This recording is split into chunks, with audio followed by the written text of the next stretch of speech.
Om Namo Bhagavate Vasudevaya. Reading from Srimad Bhagavatam, 5th canto, 2nd chapter, text number 6. Tameva vidure madhukarimiva sumanasa upajigrantim divija manuja mano nayanahladadadugair gati vihara vrida vinayavaloka suswarakshara Manasindranam kusuma yudasya vidadhatim vivaram Nijamukha vigalita amrita sava Sahasa bhashana moda madhanda madhukara Nikaro parodhena druta pada vinyasena Valguspandana kalasha Kabarabhara rashanam devim tadavalokanena Vivritavasarasya bhagavato makaradvajasya Vasham upanito jadavad iti hovacha.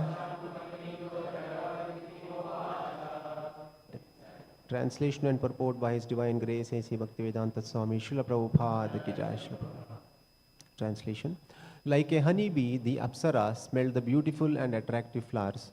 She could attract the minds and vision of both humans and demigods by her playful movements, her shyness and humility, her glances, the very pleasing sounds that poured from her mouth as she spoke, and the motion of her limbs. By all these qualities, she opened for Cupid, who bears an arrow of flowers, a path of oral reception into the minds of men. When she spoke, nectar seemed to flow from her mouth. As she breathed, the bees, mad for the taste of her breath, tried to hover about her beautiful lotus-like eyes. Disturbed by the bees, she tried to move hastily. But as she raised her feet to walk quickly, her hair, the belt on her hips, and her breasts, which were like water jugs, also moved in a way that made her extremely beautiful and attractive. Indeed, she seemed to be making a path for the entrance of Cupid, who is most powerful. Therefore, the prince, completely subdued by seeing her, spoke to her as follows. How a beautiful woman's movements and gestures, her hair and the structure of her breasts, hips, and other bodily features attract the minds not only of men but of demigods also, is very finely described in this statement. The words Divija and Manuja specifically emphasize that the attraction of feminine gestures is powerful everywhere within this material world, both on this planet and in the higher planetary systems. It is said that the standard of living in the higher planetary systems is thousands and thousands of times higher than the standard of living on this planet. Therefore, the beautiful bodily features of the women there are also thousands and thousands of times more attractive than the features of the women on earth. The Creator has constructed women in such a way that their beautiful voices and movements and the beautiful features of their hips, their breasts, and the other parts of their bodies attract the members of the opposite sex, both on earth and on other planets, and awaken their lusty desires.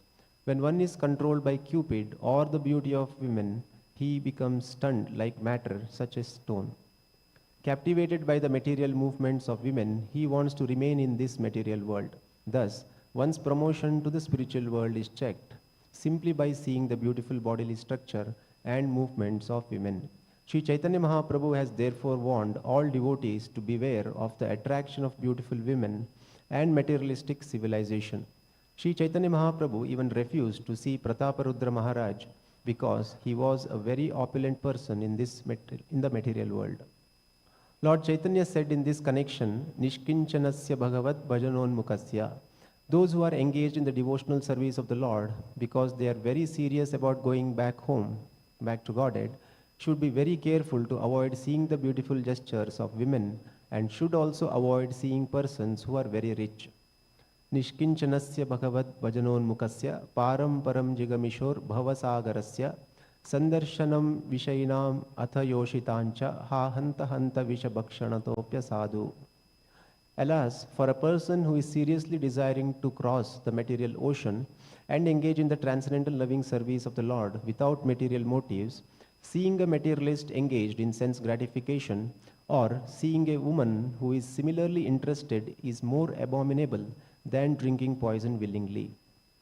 One who is serious about going back home, back to Godhead, should not contemplate the attractive features of women and the opulence of rich men. Such contemplation will check one's advancement in spiritual life. Once a devotee is fixed in Krishna consciousness, however, these attractions will not agitate his mind. Thus ends the Bhaktivedanta Prabhupada.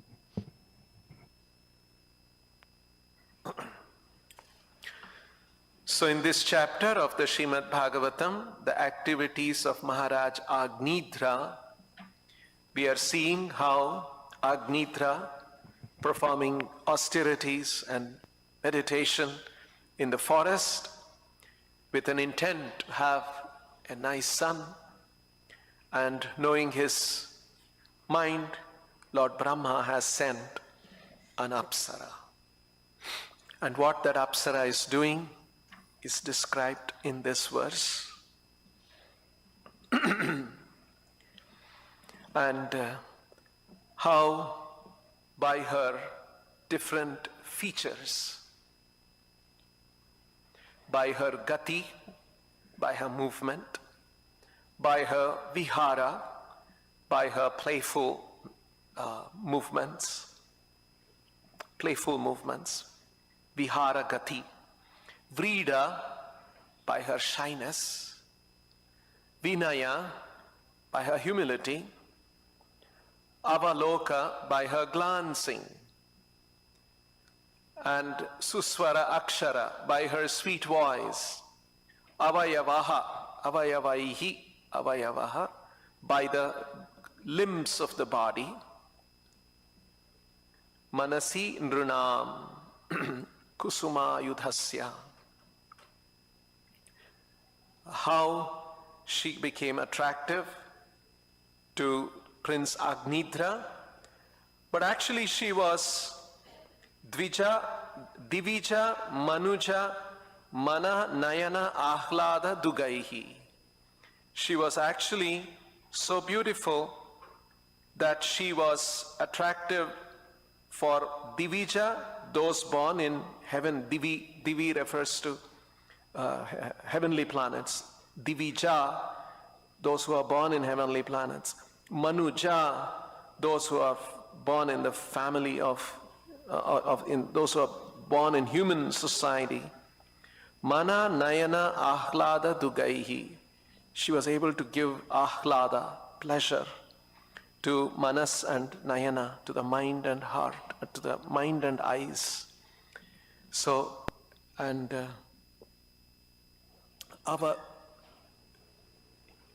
Avidure, and she was just nearby to Prince Agnidra. And seeing her, what happened? Makaradvajasya Vasham, Makaradvajasya. He became captured, came under the control of Cupid. And because of that, he became Jadavat. He became stunned seeing her. And then he spoke.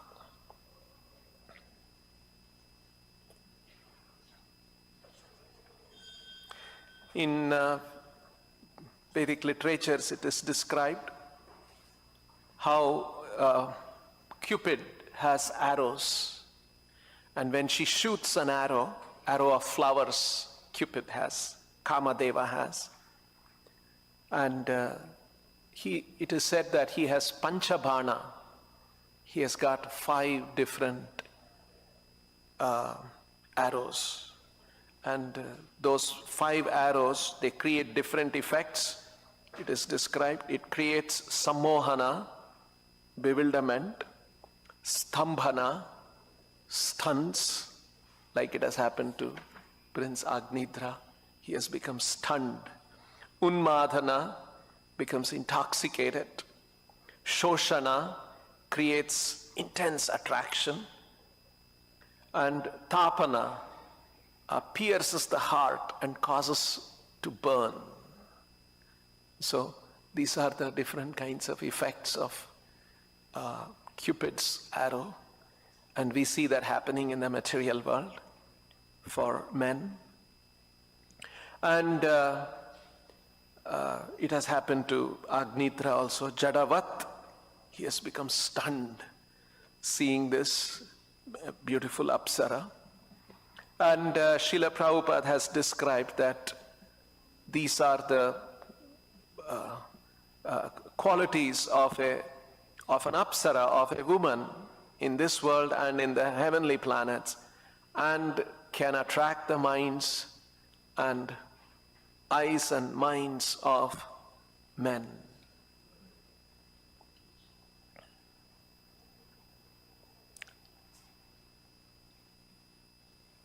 Another important thing that we understand from this, Divija Manuja Nayana Ahlada Dugaihi. This being attracted to a woman, not only a feature of human society in this world, but it is also a feature of heavenly societies. In other words, the desire to enjoy the company of beautiful women exists not only here, even in the heavenly planets. So the tendency and the aspiration of the residents of human beings as well as heavenly planets to enjoy, the spirit of enjoyment is present everywhere in the material world. So the living entity comes to this material world hoping to enjoy. And the living entity takes different kinds of bodies according to karmana dhaiva netrena janto dehopapattaye. He receives different kinds of bodies. Bodies have different features. And under the supervision of the Lord, and these different bodies in different planetary systems provides different standards of enjoyment. And in the heavenly planets, the standard of enjoyment is very high. Like we see even in this on earth also, there are different standards of enjoyment in different human societies. There are different standards of enjoyment in different living entities. Prabhupada often gave the example, hogs have one standard of enjoyment and humans have a different standard of enjoyment. And according to the mind, according to the senses they have, they are drawn to that. And the living entity wants to experience that enjoyment, that pleasure. This tendency exists everywhere in the material world. Once it is said that Srila Prabhupada was in a temple and it was cold winter in America. And so, all the windows, everything is shut because it's very cold outside, snowing. And Prabhupada saw one, somewhere I heard it was a cockroach, somebody else said it was some bug.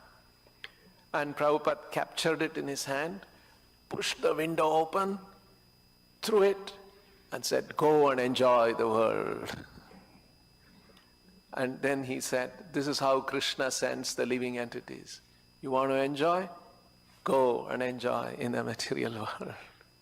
So like that we come to this material world with desire to enjoy. And according to our desire to enjoy, we are given different facilities as a result of our previous karmas. So, what we are trying to achieve in Krishna consciousness is to become nishkama or desireless, akama, is a very rare accomplishment in the entire universe. Entire universe, whether in the heavenly planets, in Brahmaloka or in human society or in other lower forms, everywhere, that spirit to enjoy, the spirit to lord over, the spirit to control, and by doing that, get some kind of an enjoyment. That spirit exists everywhere, and we, in Krishna consciousness, we want to become free from that. It's a very rare accomplishment. And if we see in the Bhagavad Gita, when Arjuna asks, what are the symptoms of a self-realized person? What are the symptoms of a spiritually advanced person? The first symptom that Krishna mentions is prajahati yada kaman sarvan partha manogatan. The very first symptom is prajahati yada kaman sarvan partha manogatan. Prajahati, jahati means to give up. Prajahati means to completely give up. Kaman, sarvan kaman, manogatan sarvan kaman. All material desires born out of the mind. That is the first symptom that Krishna enumerates. And that is the position of a spiritualist, the position of a devotee wanting to be free from these desires for enjoyment. Prajahati yada kaman sarvan partha manogatan atmanyevatmani tushtaha. And one who has learned to find pleasure in himself, not outside of himself, not seeking sense gratification, looking for objects of senses and trying to enjoy that. Atmanyevatmana tushtaha. And Prabhupada explains this, simply understanding that I'm a servant of Krishna, I'm a part and parcel of Krishna, I belong to Krishna, I must serve Krishna, I must please Him. And by pleasing Him, that is my natural position. Just that thinking, feeling that way gives great joy to the devotee. Atmanyeva atmana tushtaha sthita pragnastadochyate. Such a person is known as a sthita pragna. And so, because we are trying to achieve that state of consciousness, we have to be very careful about in the material world when we come across objects of senses. Prabhupada has said here, when one comes in contact, just like Agnidra came in contact with Apsara, and he had half closed his eyes, and when he heard the tinkling bells, he opened his eyes, and she was nearby. And she was moving around and glancing, and she was very shy. Seeing all those things, he became stunned. You see? So these are the features of a woman that can capture the mind of a man. And when that happens, his lusty desires are awakened. The living entity has many lusty desires, and certain interaction with the objects of senses awaken that lusty desires. Dhyayato vishayan pumsaha kamastesho pajayate. When the living entity comes in contact and with sense objects and dhyayataha and contemplates on that, then the material lusty desires are awakened. So, a spiritualist, it is described that one has to be very careful when the spiritualist who is trying to practice Krishna consciousness comes in contact with two things Prabhupada has said: women and materialistic civilization. Materialistic civilization is a civilization which has no direction, and a materialistic civilization organizes the material world to amplify and enhance sense gratification, because they have no other understanding in life. What is this life meant for? What is the purpose of life? What are we supposed to achieve in the few years that we have? A civilization which does not have that understanding, like it is in our modern civilization we see everywhere in the world. They don't have an understanding that this civilization, the human civilization, has a purpose, has an intent. And so they use their intelligence to organize the material world simply to enhance enjoyment, thinking that is the goal of life.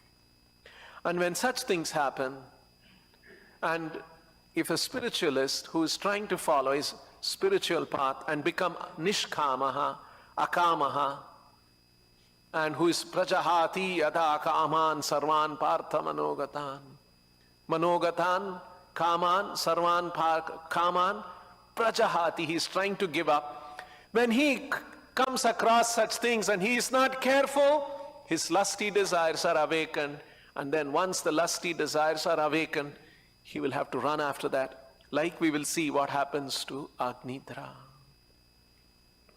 And hence Chaitanya Mahaprabhu's verse, this Prabhupada has quoted in the purport. When Chaitanya Mahaprabhu had taken sannyas and he was in Puri, he was very young, 24 years. And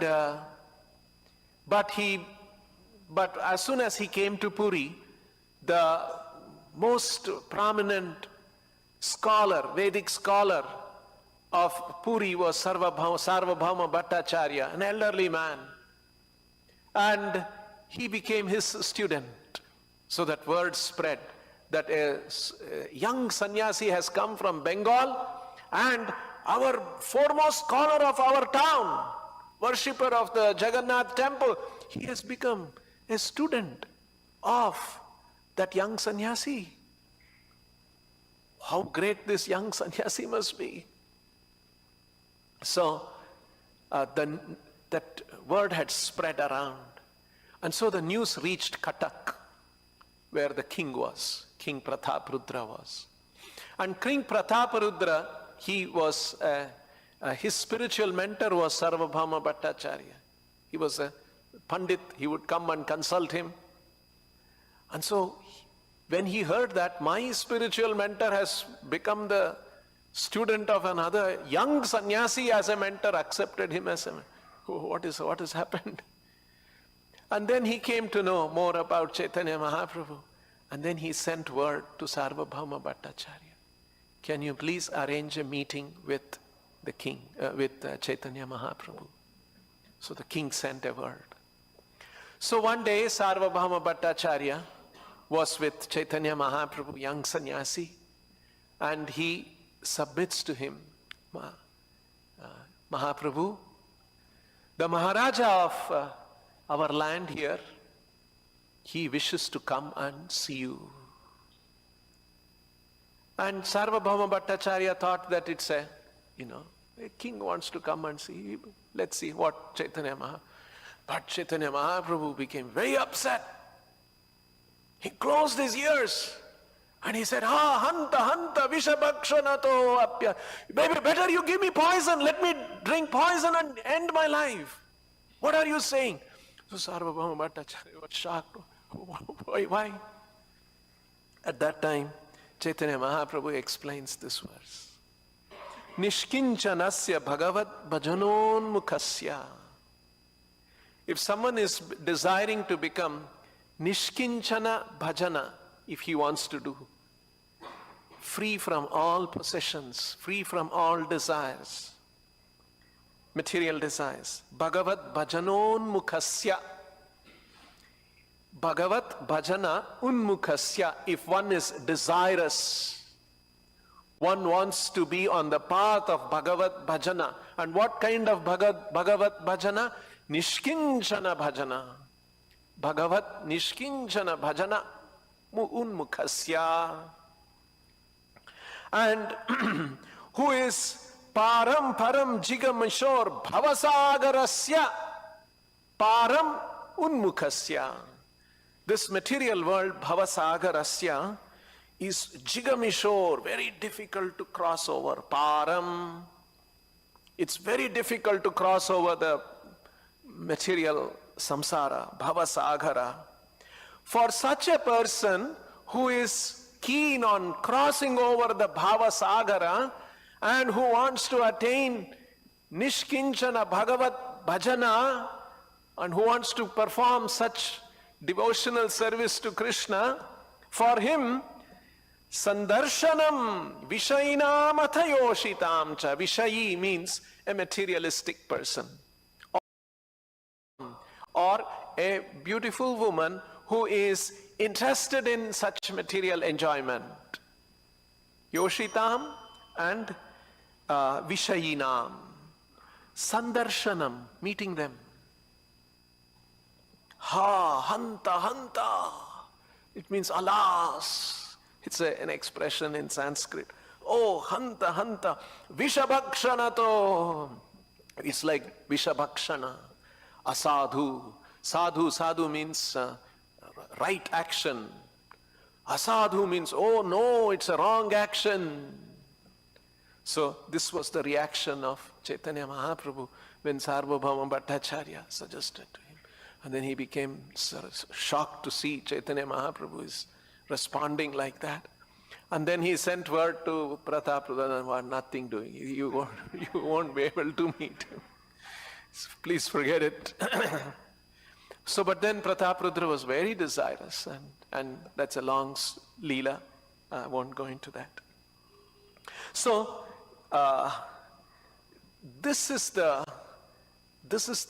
example that Chaitanya Mahaprabhu set, that we have to be so careful. Once Srila Prabhupada gave sannyas initiation to a few of his disciples. And after giving sannyas, he called them to his room. And then he instructed them. He said, Srila Prabhupada said, if you meet a rich man,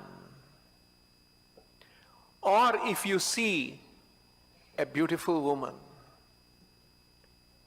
you should never regret, oh, what an opportunity I could have also enjoyed with opulence or in the company of a beautiful woman.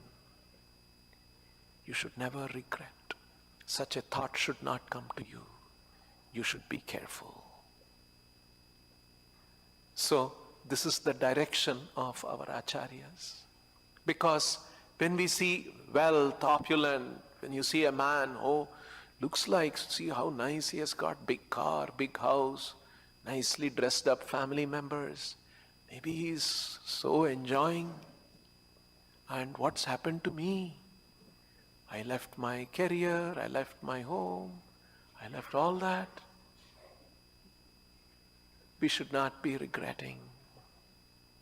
We should constantly see through the eyes of knowledge, Shastra knowledge, and never regret, never feel like that.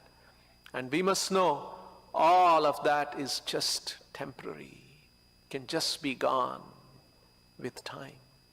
And finally, when we have to, in this world, when we have to face the reality, none of those things will help us. So a devotee should not become, such contemplation will check one's advancement in spiritual life. Such contemplation, such thinking that, oh, it was so nice, if I can enjoy.